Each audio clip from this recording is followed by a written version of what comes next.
You are standing outside holding a camera that looks like a vintage piece of history, but it takes mind-blowing digital photos. The camera market right now is flooded with highly technical but soulless black boxes. People are craving a real connection with their gear. They want a camera that looks like a piece of art and feels engaging to hold. Today, we are exploring a highly rumored camera that could change everything. We will talk about what a classic Canon R8 Mark II could look like.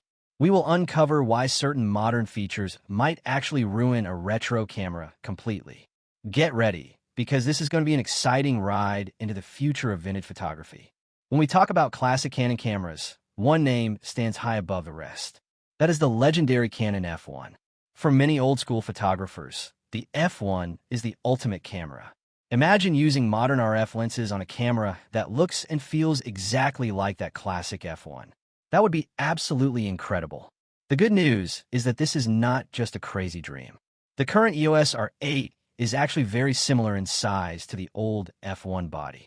From an engineering standpoint, it is entirely possible to fit the R8 internals inside an F1 style body. To understand this retro dream, we have to look at the current R8. It gives you the exact same amazing image quality as the more expensive R6 Mark II. However, it is not perfect. Staring into its small electronic viewfinder for hours is very tiring. If Canon fixes the viewfinder for the Mark II and puts those internals into a retro F1 body, it will be an absolute masterpiece. We do not need crazy new specs. We just need better usability wrapped in a beautiful shell. Now, let's talk about a highly debated feature. The current R8 does not have in-body image stabilization, or IBIS. Modern reviewers complain about this constantly. But for a classic camera, lacking IBIS is actually a huge advantage. Not having IBIS means fewer moving parts. Fewer moving parts mean fewer breakdowns. In many high-end cameras with IBIS, the sensor literally shakes inside the camera. This can lead to very expensive repairs. For a rugged, reliable camera, a fixed sensor is much better. Plus, lens-based stabilization is often more effective anyway. There is another massive reason why a retro R8 Mark II should not have IBIS. It completely ruins the design. An IBIS unit is thick and bulky.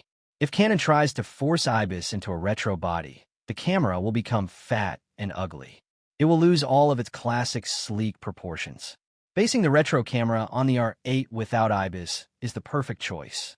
The rumor suggests it will be an R8 Mark II, likely using the same excellent sensor as the R6 Mark II.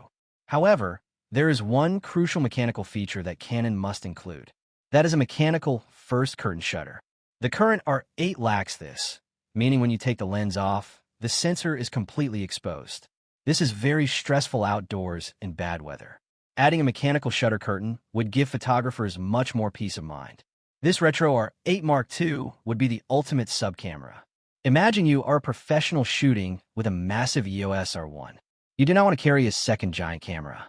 You want something small, light, and fun.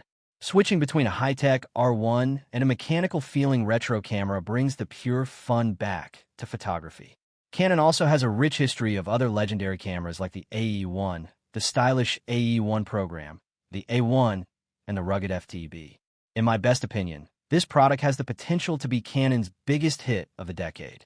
People want a camera that looks like art and feels engaging. By stripping away the modern shell and replacing it with a tactile retro design, Canon will capture the hearts of everyone.